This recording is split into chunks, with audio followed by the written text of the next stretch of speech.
웨스트민스터 소요리 문답 강해 저희가 계속하고 있는데요. 정확히 말하면 웨스트민스터 소요리 문답 강해는 3년 전에 했고요. 지금은 정확히 말하면 웨스트민스터 소요리 문답 해설입니다.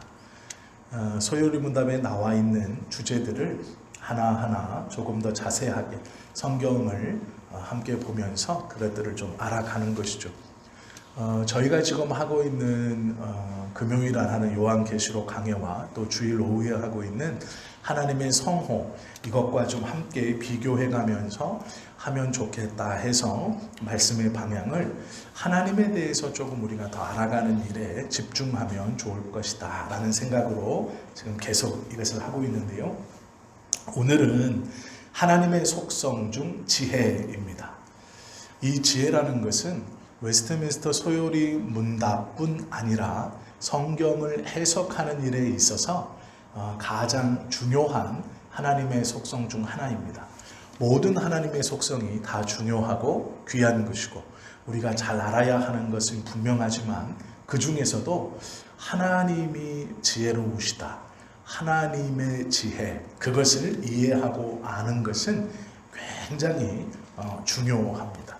왜 그러냐면 하나님이 지혜로우시다라는 것을 인정해야 우리가 우리의 신앙에서 하나님의 크심을 인정하고 나아갈 수 있기 때문에 그렇습니다.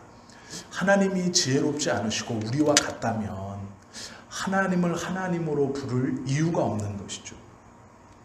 예를 들어 이런 겁니다. 힘들고 어렵고 낙심되는 문제 앞에 고민을 하다가 교회에 가서 하나님 앞에 은혜를 구하고 이 문제를 해결해 달라고 기도해야 되겠다 라는 마음으로 교회에 왔습니다. 그런데 내 마음속에서 하나님이나 나나 똑같겠지? 그러면 기도할 수 없죠. 하나님이 나와 다르다는 것을 인정할 때 하나님 앞에 기도할 수 있는 것이죠. 그리고 지금 나의 이 상황을 내가 이해하지 못하지만 나와는 다른 지혜로우신 하나님께서 분명히 이 상황 가운데 내가 알지 못하는 어떠한 지혜로움을 가지시고 이 상황을 이끌어 가신다라는 것을 신뢰할 수 있을 때 그분께 기도할 수 있는 것입니다. 하나님의 지혜, 이것을 인정하는 것은 성경에서 우리에게 하나님의 어떠함을 설명하는 것보다 더 많은 퍼센트로 하나님이 사람과 다른 지혜로운 분이시다라는 것을 강조하고 있다는 것을 우리가 보게 됩니다. 하나님의 지혜로우심이라는 말은 어떤 말이냐면요. 욥기 34장 34절에 보면 총명한 자가 내게 이르기를, 이런 말씀이 있어요. 하나님의 지혜로우심이라는 말할 때 그 지혜로움은 총명함도 들어갑니다. 그런데 이 총명하신 자가 내게 이르기를 이라는 이 총명과 지혜가 같은 의미인데요. 놀랍게도 이 총명이라는 단어를 히브리 원문으로 보면 변치 않는 마음을 가졌다, 이런 뜻이에요. 이 변치 않는 마음, 이게 무슨 말이냐면 변치 않는 마음을 가진 이가 내게 이르기를, 이런 뜻입니다. 이 총명하신 자가 내게 이르기를, 이 말씀을 히브리 원문으로 보면 변치 않는 마음을 가진 자가 내게 이르렀다, 말씀하셨다, 이런 뜻이에요. 이게 무슨 말이냐면 내가 풍요에 있을 때 나에게 말씀하셨던, 나를 대하셨던, 나를 결정하시고 나의 모든 것들을 마음 먹으셨던 그 하나님이 지금 내가 고난과 어려움과 아픔 가운데 있을 때도 변치 않는 마음으로, 그 동일한 마음으로 나를 보시고 나를 대하시고 나를 이끄시고 나를 작정하셨다라고 고백하는 거예요. 하나님의 지혜라는 것은요, 하나님의 변치 않는 마음, 그것을 인정하는 겁니다. 하나님의 변치 않는 마음이라는 것은 상황과 환경이나 여건에 따라서 왔다 갔다 하는 것이 아니라 동일하신 마음을 가지신, 이런 의미입니다. 그렇기 때문에 시편에서 또 디모데전서 1장에서 하나님을 가리켜서 홀로 하나이신 하나님, 홀로 지혜로우신 하나님 이렇게 말합니다. 이 말은 홀로 변치 않는 마음을 가지고 대하시는 하나님 이런 뜻이에요. 홀로 변치 않는 마음을 지니신 하나님.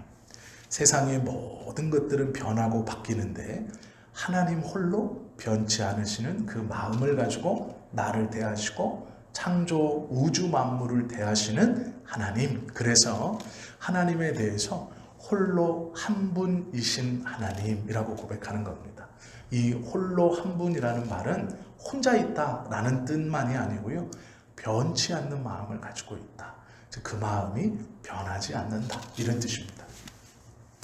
오늘은 하나님의 속성 중 지혜인데요. 이 지혜는 두 군데에서 두 가지 주제로 크게 우리가 알 수 있습니다. 하나는 그의 무한하신 지혜, 또 하나는 그의 무한하신 업적을 통해서 성경을 통해 우리가 하나님의 지혜를 볼 수 있는데요. 그의 무한하신 지혜는 다니엘서 2장 28절의 기록처럼 가장 은밀한 모든 비밀들을 알고 계신다 라는 고백으로 우리에게 하나님의 지혜를 설명해 주고 있습니다. 사람의 복잡하고 미묘한 생각과 계획을 오로지 하나님은 정확하게 알고 계신다라고 말씀하고요.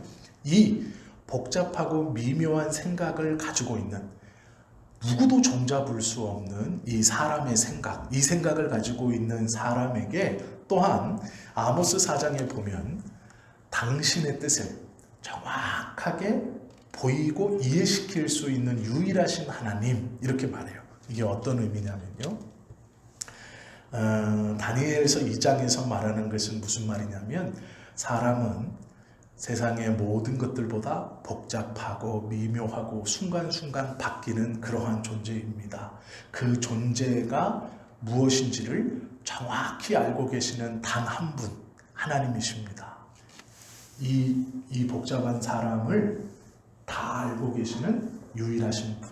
그런데 이분이 어떤 분이냐면 이 복잡한 사람에게 자기 하나님이 누구인가를 이 복잡한 사람의 지혜를 뛰어넘어 그것을 다 이해시키실 수 있는 유일한 분. 이게 아모스서의 설명인 거예요. 사람은 복잡하고 순간순간 변하고 수많은 생각과 결정이 왔다 갔다 하는데 이 사람이 누구인가를 정확하게 알고 계신 한 분 하나님, 그리고 이 복잡하고 왔다 갔다 하는 사람에게 당신의 뜻을 정확하게 설명하고 그 당신의 뜻을 유일하게 이것입니다라고 딱 말씀하고 깨닫게 해주실 수 있는 유일한 분, 즉 사람의 지혜를 뛰어넘는 유일한 분이라고 성경은 하나님에 대해서 기록하고 있다라는 것이죠. 하나님은 모든 일들을 예지하십니다. 미리 알고 계세요. 이것이 하나님의 놀라운 지혜입니다. 모든 것을 미리 알고 계시기 때문에 그의 마음은 변하지 않는 것이죠. 우리는 모든 것을 알지 못하기 때문에 마음이 변하는 겁니다. 다 알고 있다면 처음 먹었던 그 마음이 변하지 않겠죠.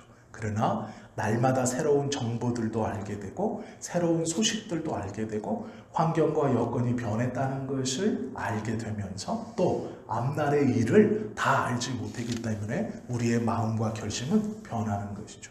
그러나 하나님은 모든 것을 미리 알고 계시기 때문에 그 마음이 변하지 않으신다. 이것이 지혜이다. 이렇게 말씀하고요. 이 하나님의 지혜를 어떻게 알 수 있느냐? 사람보다 탁월하신 지혜자라는 걸 어떻게 알 수 있느냐? 성경에서 나타난 그분의 행사를 통해 알 수 있다라고 말해요. 하나님의 지혜가 가장 잘 나타난 큰 사건 두 가지가 있습니다. 하나는 창조입니다. 또 하나는 구속입니다. 구원이에요. 하나님의 크신 지혜가 나타나는 성경의 큰 두 가지 사건. 하나는 창조, 또 하나는 구속에 있는 사건이죠. 하나님의 창조는 세상의 어떠한 것보다 지혜로우심으로 완성해 놓으신 놀라운 것이죠. 하나님께서 낮과 밤을 놓으시고 해와 달을 놓으셔서 과실이 있게 하고 쉬게 하고 자라게 하시고 에너지를 모을 수 있도록 하시고 낮만 있다면 우리 누구도 쉼을 얻을 수 없을 겁니다. 밥만 있다면 어떤 누구도 활동하며 성장할 수 없다라는 것이죠. 이것이 하나님의 지혜이시죠. 시편 104편 24절 말씀에 보면 여호와여 주의 하신 일이 어찌 그리 많은지요. 주께서 지혜로 저희를 다 지으셨습니다 라고 말씀하고 있어요. 가난한 사람은 부자의 돈을 필요로 합니다. 또 부자는 가난한 사람의 노동력을 필요로 하게 되어 있죠. 하나님께서 이렇게 만들어 놓으셨어요. 서로가 서로를 원하고 필요하도록. 이것을 보면 하나님의 지혜가 우리의 삶 속에서 얼마나 크게 작동하고 있는가를 알 수 있죠. 제가 화요일에 어제 노회 목사님 한 분을 만났습니다. 점심 식사를 좀 같이 하지 그래서 뵀는데요.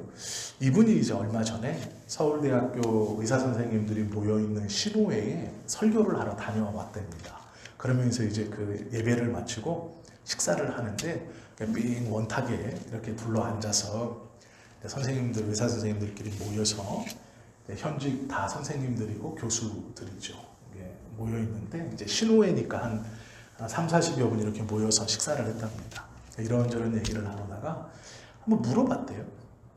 우리나라에서 제일 똑똑하신 분들 중에 한 분이신데 어떻게 이렇게 하나님을 믿게 되었고 또 그냥 믿을 수도 있는데 이렇게 병원에서 신호회를 조직해가지고 모여서 이렇게 또 예배도 드릴 수도 있습니까? 이렇게 물었더니 한 분이 그러시더래요. 목사님, 의학적으로요. 인간이 걸린 병 중에 50%도 우리는 못 고칩니다. 이렇게 말했대요. 그래서 그게 무슨 말입니까? 그랬더니 병원에서는 모든 병을 다 고칠 수 있는 것처럼 얘기하지만요. 목사님 그렇지 않아요. 인간이 알고 있는 병 중에 50%도 못 고친대요. 현대의학으로. 그 50% 이상은 하나님이 고치지 않으면 고칠 수 없다는 거예요. 어떻게 하나님을 안 믿겠냐는 거예요. 자기들이 아무리 머리를 짜내고 모든 의학적 지식을 동원해도 사람이 걸린 병 중에 50%도 못 고친대요. 의학적으로.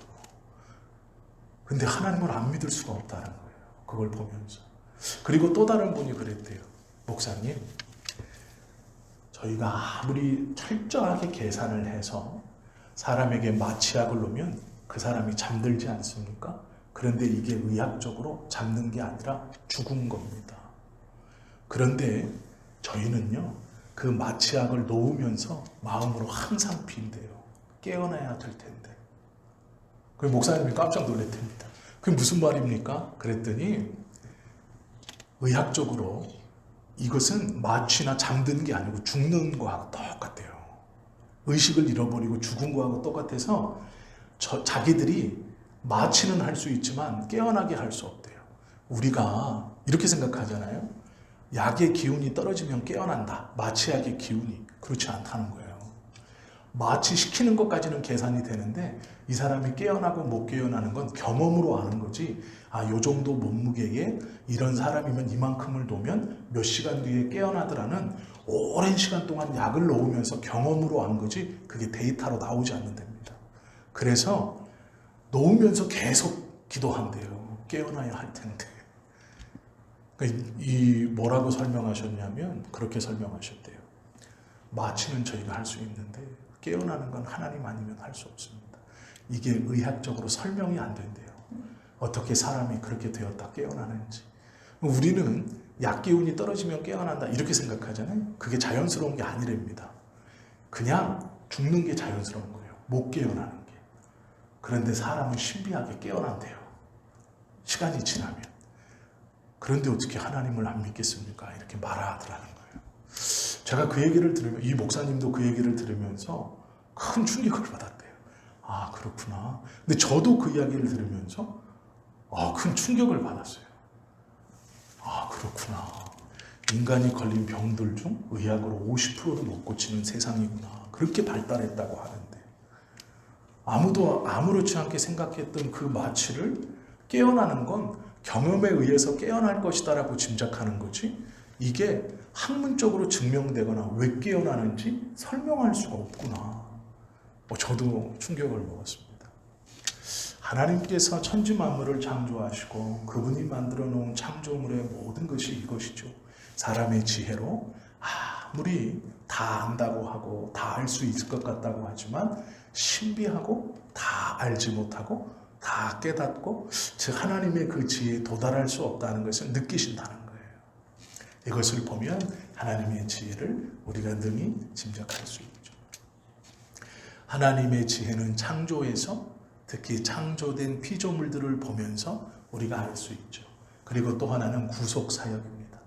이 구속사역은 놀랍게도 하나님의 공의를 만족시키면서 하나님의 사랑을 충족시키는 사건입니다.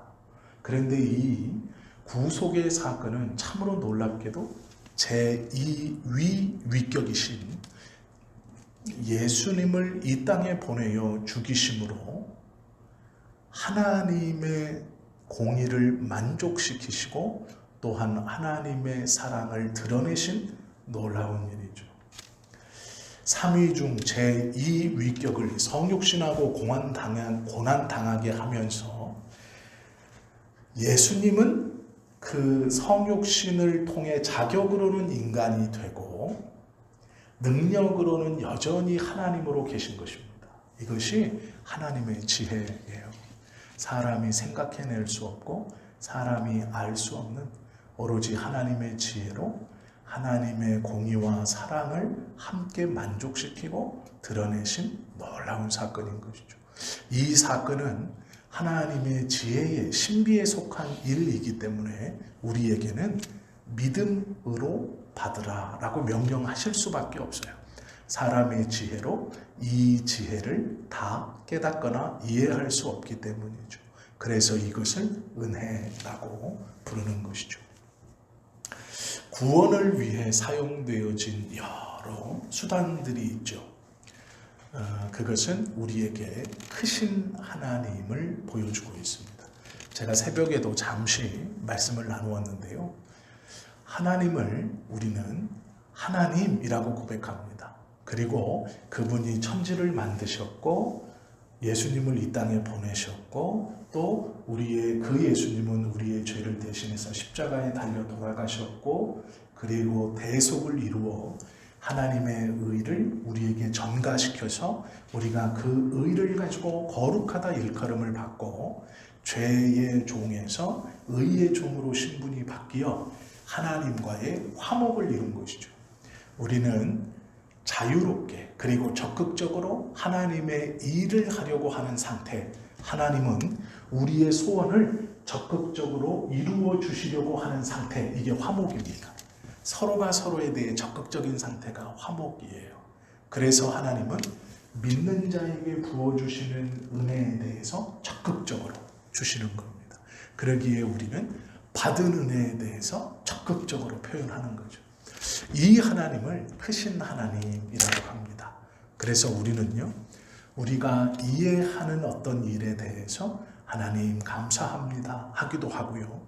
때로는 이해할 수 없던 어떤 일에 대해서 하나님 이것을 하나님께서 해결시켜 주십시오라고 기도해요. 왜요? 하나님이 크신 하나님이기 때문이에요. 나보다 크신 하나님. 성경은 하나님에 대해서요, 크신 하나님이라고 계속 우리에게 설명합니다. 이게 뭐냐면 하나님은 세상을 창조했다. 크신 하나님을 창세기에서 먼저 말합니다. 그리고 그 하나님이 이 세상을 심판하신다. 홀로 크신 하나님에 대해서 성경은 말씀하고 있어요.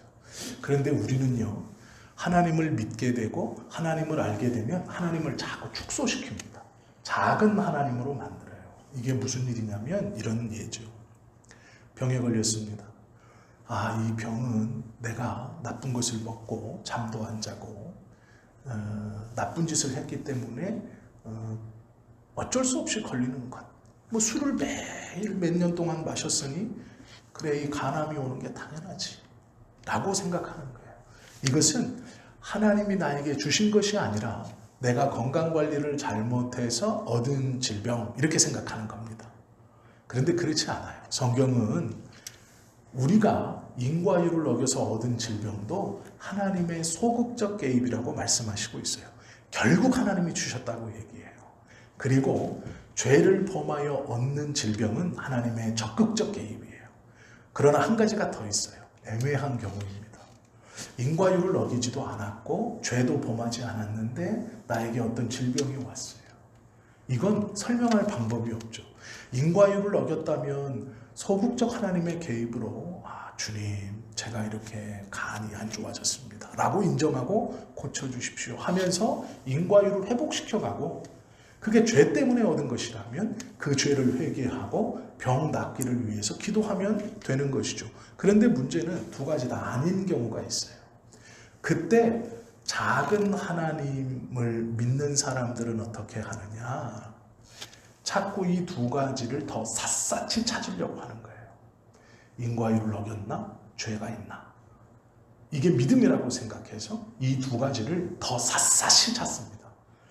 내가 그래 몇 년 전에 그 한약을 먹었었는데 그것 때문에 그런가 보다. 어떻게 하든 원인을 찾으려고. 안 그러면 내가 20년 전에 이제 기억났네. 그 죄를 범해서 그게 이제 이것으로 왔구나. 이렇게 뭐든지 찾으려고 그래요. 둘 중에. 근데 성경은 그렇게 말씀하지 않아요. 무엇인지 모르겠거든 너보다 지혜로우신 하나님을 의지하고 잠잠히 기다리라 말해. 하나님 이것이 무엇 때문입니까? 라고 구하면서 기다리라. 첫 번째 것도 돌아보고 두 번째 것도 돌아봤는데 모르겠어요. 애매히 당하는 고난에 있어서 하나님의 크심을 의지하고 기다리라고 성경은 말해요. 그런데요, 작은 하나님을 믿는 사람들은 원인을 꼭 찾아야 되는 거예요. 저 사람이 저렇게 된 건 무엇이야 라고 꼭 정죄해야 돼요. 왜요? 결과가 나왔으니까 원인이 있다고 생각하는 거예요. 그 원인을 내가 다 찝어낼 수 있다고 생각하는 거예요. 이게 뭐냐면 하나님의 하심의 세 번째 영역, 깨닫지 못하게 하시는, 알지 못하게 하시는 영역을 인정하지 않고 자기가 이 두 영역에서 모든 걸 다 찾을 수 있다고 생각해요. 이것은 하나님을 작게 만드는 거예요. 작은 하나님. 나의 일에 개입하지 않으시는 하나님. 하나님은 그런 것까지 해주시는 분이 아니야. 이건 네가 하면 돼. 네가 열심히 하면 되는 거지. 아니요, 그렇지 않다는 거예요. 우리는 성경에서 가르쳐 주시는 크신 하나님을 믿는 사람들이에요. 우리의 모든 것들을 주관하시고 동행하시고 끌고 가시는 하나님. 창조하신 이가 심판하시는 동일하신 분이시기 때문에 우리의 모든 것들을 끌고 가시는 하나님, 그분의 계획과 인도 아래 있다고 믿는 사람들이에요. 우리는 크신 하나님을 고백하고 그 크신 하나님을 믿는 사람들이에요. 이 일은 내가 할 수 있고 이 일은 하나님이 하셔야 돼요. 작은 하나님을 믿는 사람들의 대표적인 신앙의 모습이 이런 겁니다. 하나님이 선택과 유기가 정해져 있다면 지옥 가는 것은 하나님의 책임 아닙니까? 처음부터 정해놓으신 것이기 때문이죠. 그래서 작은 하나님을 믿는 사람들은 이렇게 말합니다. 아닙니다. 구원은 하나님의 손내밈과 사람의 자유의지로 손붙듦으로 이루어집니다. 그러기에 지옥 가는 것은 손을 붙들지 않은 너 책임이기 때문에 하나님의 책임이 아닙니다. 그걸 하나님께 돌리지 마십시오라고 얘기해요. 이게 자기들은 하나님을 보호한다고 생각하는 거예요. 하나님을 지킨다고 생각해요. 그러나 그렇지 않습니다. 하나님을 욕먹이지 않는다, 하나님을 보호한다라는 믿음 아래서 하나님을 작게 만들어요. 그 책임을 하나님께 돌리지 않는다라는 명목으로 하나님을 작게 만들어요. 성경은 그렇게 말하고 있지 않아요. 크신 하나님입니다. 다윗의 이야기에 보면 다윗이요 어느 날 명령을 내립니다. 군인들의 수를 좀 파악해가지고 와라. 하나님이 하지 말라 그랬거든요. 그런데 다윗이 어느 날 명령을 내려요. 그래서 파악이 끝나서 갖고 와서 보고받습니다. 그런데 선지자 갓이 찾아와요. 다윗 왕이여, 하나님이 나를 보냈는데 당신의 행위로 당신은 죄를 범하였으니 세 가지의 징계 중 하나를 고르십시오. 첫째, 3년 동안 온 나라에 기근이 임할 것이냐? 아닙니다. 둘째, 그러면 3개월 동안 네가 홀로 혈혈단신으로 왕위에서 쫓겨서 광야를 떠도는 자가 될 것이냐? 아닙니다. 그러면 3일 동안 네가 다스리는 땅에 역병이 내려서 너희의 백성들이 죽음을 맞이하게 될 것이냐. 이 다윗이 뭐라 그러냐면 하나님의 직접적 징계를 받을 수 없어 세 번째 것을 원합니다. 그러니까 3일 동안 역병이 돌고 7만 명이 죽어요. 그럼 생각해 보십시오. 일반 백성들의 입장에서 어느 날 하루아침에 질병이 떨어져서 7만 명이 죽어요. 이게 무슨 말도 안 되는 경우입니까? 백성들의 입장에서는 이게 왜 일어났는지도 알지 못해요. 어느 날 역병이 돌았습니다. 그리고 자기의 형제와 가족이 죽었어요. 이게 7만 명이나 됩니다. 3일이 지나자 다윗이 대신들과 함께 성전 앞에 꿇어 엎드려서 싹싹 빌면서 뭐라 그러냐면 하나님이 이 죄를 나와 나의 가문에게 돌리십시오. 이제 더 이상 저들이 죽어가는 것을 볼 수 없습니다. 이미 7만이 죽었어요. 맨 아래 당하는 자의 입장에서는 이게 왜 일어났는지를 알지 못합니다. 맨 밑에 있는 백성들은 깨닫지 못해요. 도대체 이게 무슨 일인지. 어느 날 날벼락처럼 벌어진 일이죠. 작은 하나님을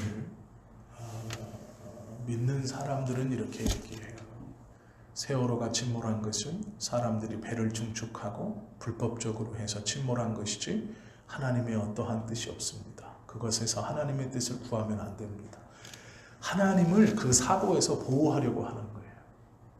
많은 부모들이 하나님 어떻게 이런 일이 있을 수 있습니까? 나는 그 절규와 그 하나님에 대한 원망과 기도 앞에 그것은 사람이 증축하고 불법적으로 많이 싣고 평형수를 내보내고 돈에 욕심이 멀은 어른들이 한 잘못으로 애들이 죽은 것이지 하나님과 상관이 없습니다. 이렇게 자꾸 얘기해요. 아니에요. 모든 생명은 하나님의 손 안에 있어요. 우리는 모르지만 하나님의 뜻이 있어요. 그러면 크신 하나님을 믿는 사람들은 어떻게 고백해야 하느냐? 모릅니다. 우리는 모릅니다. 그러나 분명 하나님의 어떠한 뜻이 그 안에 있을 겁니다. 이렇게 얘기하는 게 맞아요. 하나님을 보호한다고 하나님을 줄이면 안 돼요. 사람을 키우면 안 됩니다. 그것은 믿음이 아니죠. 하나님의 지혜는 이것을 거부합니다. 작은 하나님을 만드는 것을 거부해요. 하나님의 지혜는 하나님의 크심을 보여주는 거예요. 하나님의 크심을 대표적으로 보여준 사건이 예수 그리스도의 성육신과 죽으심이에요. 직접적 개입. 너희를 구원하는 데 있어서 내가 율법을 툭 던져주고 이걸 지키면 구원받는다라고 지켜보고 있는 작은 하나님이 아니라 소극적인 하나님이 아니고 직접적 개입하셔서 우리로 직접 구원케 하시는 크신 하나님이에요. 우리는 그 크신 하나님을 믿고 있는 것이죠. 이 하나님께서 크신 하나님께서 믿음을 증거하고 믿음을 갖게 하는 일에 사용하신 방법이 놀라운 방법이에요. 로마서 10장 17절에 있죠. 믿음은 들음에서 나며. 이 놀라운 것을 우리에게 주시는데 그 주시는 방법이요. 어떤 큰 고행과 어떤 큰 희생과 어떤 큰 절차와 복잡한 무엇을 거쳐서 갖는 게 아니고 들음에서 나요. 이것이 하나님의 지혜로움입니다. 우리 보고 우리의 삶에서 가장 큰 것을 얻기 위해서 네가 12개월 동안 이것들을 12개월 안에 완성하고 클리어하면 받을 수 있다. 그래도 해야 됩니다. 우리 인생에서 가장 크고 중요한 것이기 때문에. 아니 우리 삶에서 가장 좋은 것을 내어드리고 그것을 받는다면 계산해 보아서 내가 지금 드리는 이것보다 내가 받는 이것이 더 좋기 때문에 무조건 해야지. 이게 우리의 지혜고 우리의 생각이에요. 근데 하나님은 그렇게 하지 않으시는 거예요. 들어라. 듣는 건 뭔가요? 가만히 있으면 되는 거예요. 귀를 열고 동의하면 되는 거예요. 이것을 통해 가장 귀한 믿음을 주신다. 이것이 하나님의 지혜이죠. 고린도전서 1장 27절에서 하나님께서 세상에 미련한 것들을 택하사 지혜 있는 자들을 부끄럽게 하셨다라고 말씀하시죠. 또한 성경에 기록된 하나님의 지혜는 놀랍도록 믿음의 사람들에게 역사하는 것을 우리는 보게 되죠. 요셉의 이야기를 보면 그렇습니다.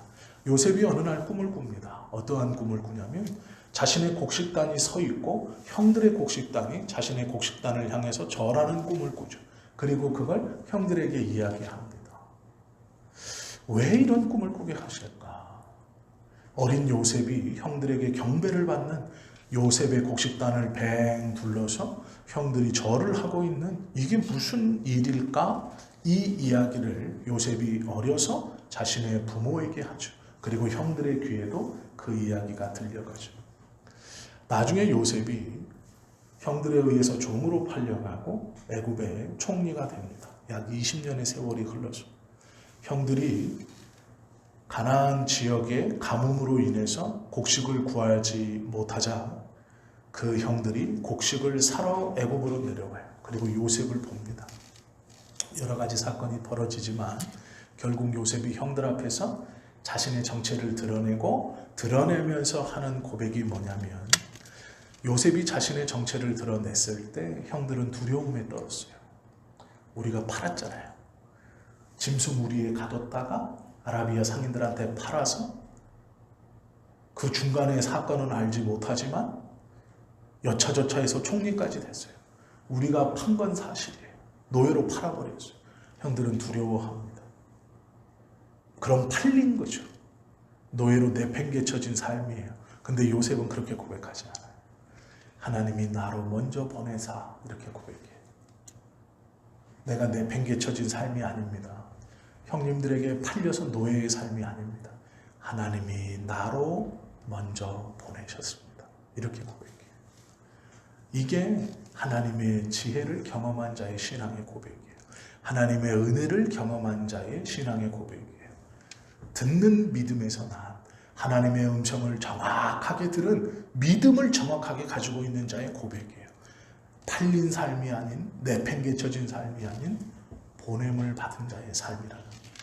우리의 삶에서 고난과 어려움의 순간이 닥쳐졌을 때 내가 던져졌다, 내팽개졌다, 팔려왔다, 못 견디죠.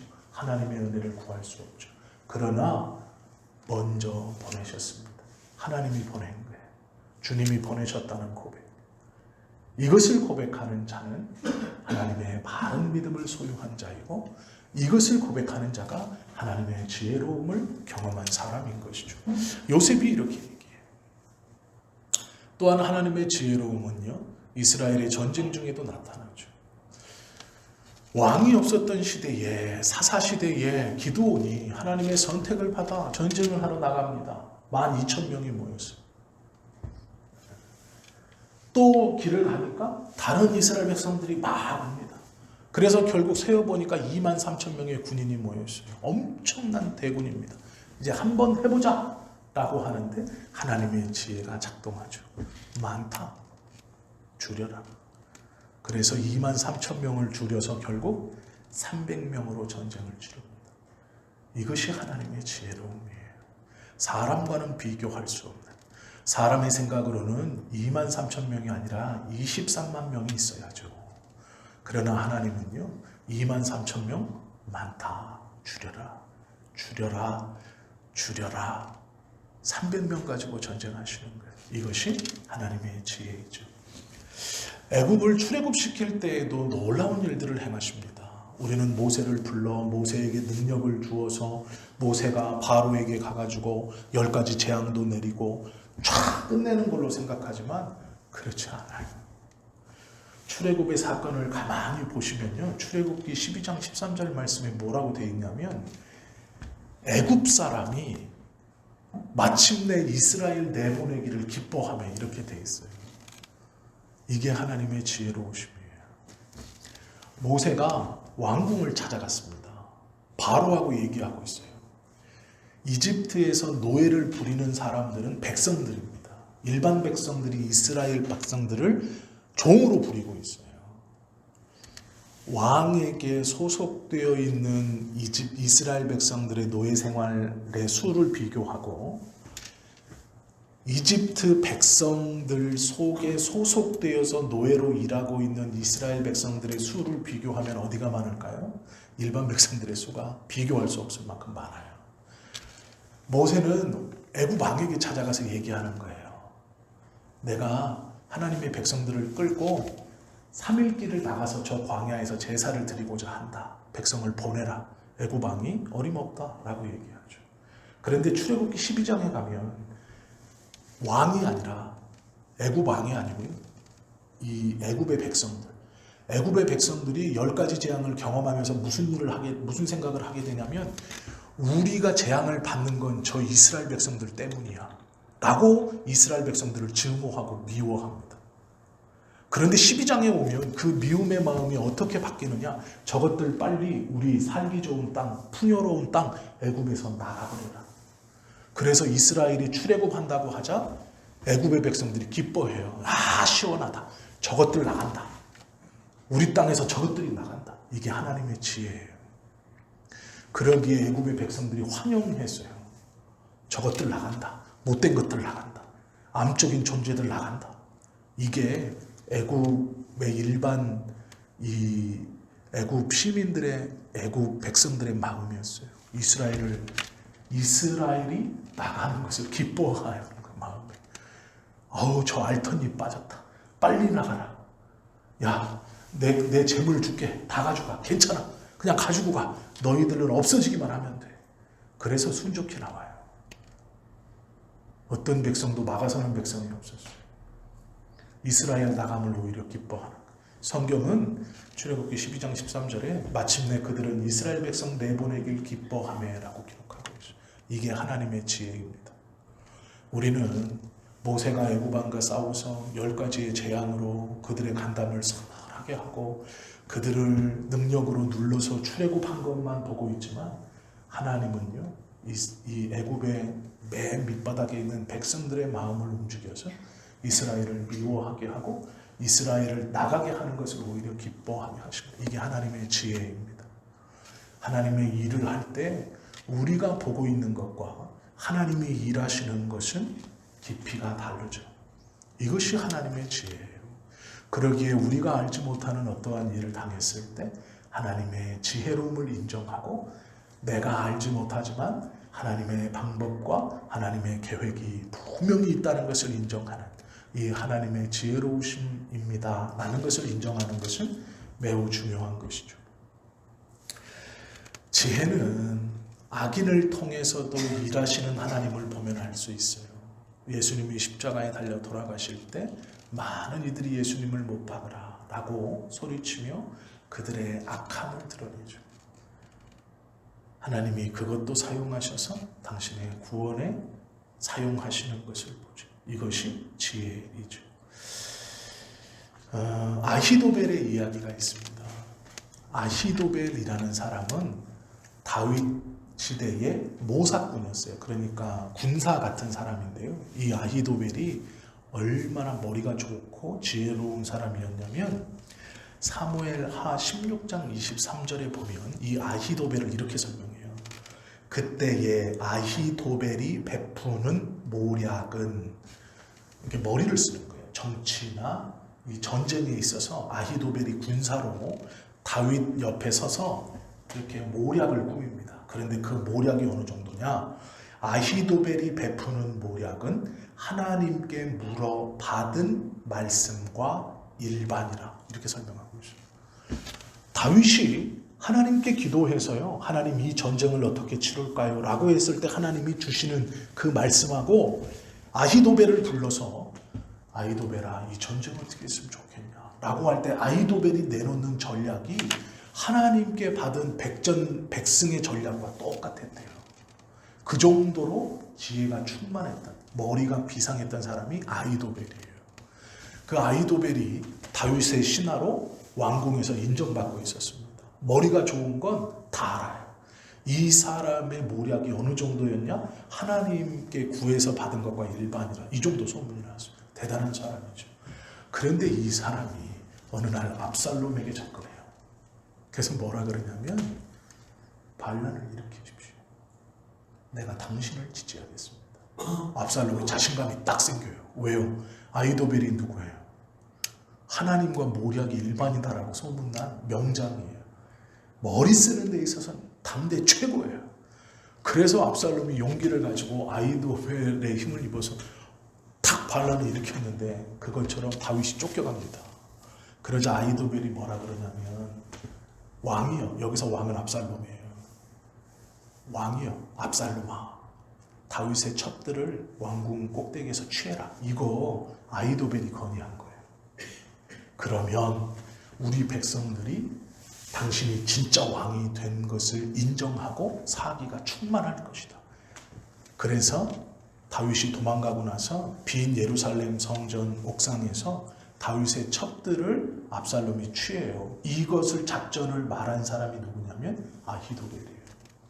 그리고 나서 아히도벨이 뭐라고 그러냐면 12,000명의 군사를 추려서 빨리 다윗 왕을 쫓아가서 죽입시다. 이렇게 건의해요.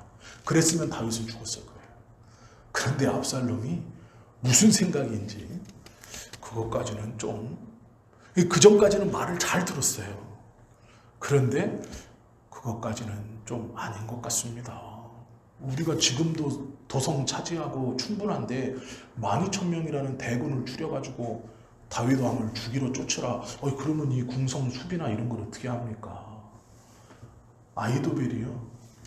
그 이야기를 딱 했는데 압살롬이 말을 안 듣자 직감해요. 이 쿠데타 실패한다. 이거 끝났다. 12,000명 보내갖고 다윗 죽여버려야 쿠데타 성공하는데 이미 안 거예요. 이 쿠데타 끝났다. 그 전까지는 자신의 말을 그렇게 잘 들었던 압살롬이 이 가장 중요한 요 말을 안 들어요. 그러자 아히도벨이 이거 쿠데타 끝났다. 그리고 낙향하고 낙이 타고 집으로 가서 자살을 합니다. 자기 집에서. 고향으로 낙향해가지고 자살해요. 그런데 이게요, 성경에 기록되어진 첫 번째 자살이에요. 압박 없이 그냥 내가 죽어야지 하고 자기가 자기 목숨을 끊은 첫 번째 사건이 아히도벨의 사건. 하나님과 지혜가 맞먹었다라고 기록되어 있었던 이 아히도벨의 지혜. 그런데 놀랍게도요, 다윗이 이 반란을 겪고 압살롬 옆에 아히도벨이 있다는 말을 듣고 나서 뭐라 그러느냐. 하나님께 이렇게 기도해요. 여호와여, 원컨대 아히도벨의 모략을 어리석게 하옵소서. 이렇게 기도해요. 이게 15장이에요. 사무엘하 15장. 근데 기도하고 나서 압살롬이 갑자기 아히도벨의 말을 안 듣기 시작해요. 우리가 이걸 잘 보셔야 돼요.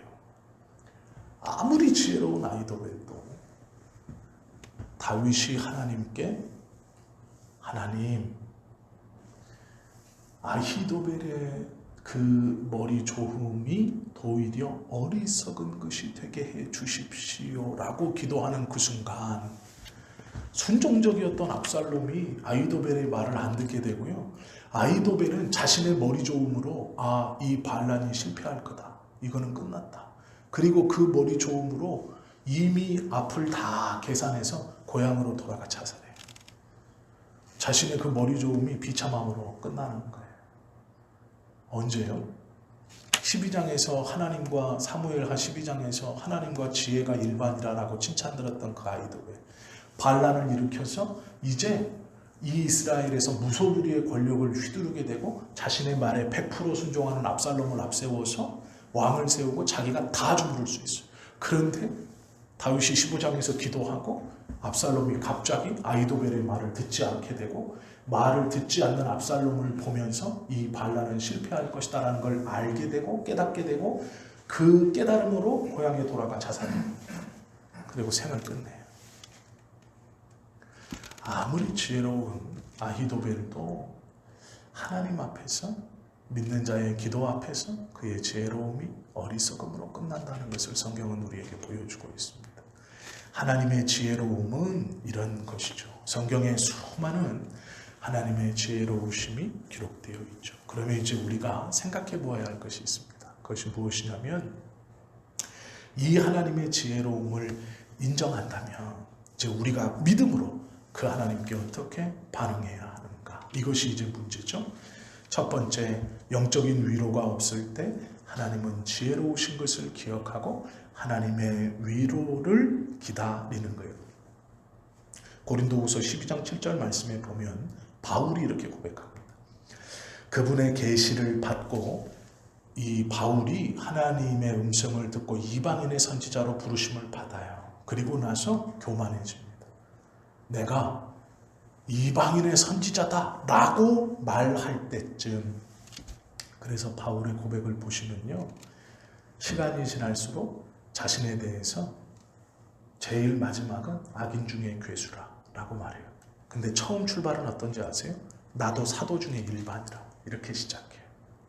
이 바울이 나도 베드로와 일반이다, 나도 베드로와 사도의 반열에 있다, 내가 전하는 말이나 베드로가 전하는 말이나 똑같다, 이렇게 말해요. 그런데 그가 나이가 들자 나는 죄인 중에 괴수이다, 이렇게 고백해요. 우리가 하나님의 어떤 은혜를 받았을 때, 우리의 마음이 크게 차올랐을 때 겸손히 하나님의 은혜를 구해야 돼. 왜요? 하나님은 나보다 지혜로우시기 때문이죠. 육체의 원기가 부족할 때 하나님의 지혜를 구해야 됩니다. 고린도후서 4장 16절을 말하죠. 겉사람은 후패하나 우리의 속은 날로 새롭도다. 이것은 하나님의 은혜로 되는 일이에요.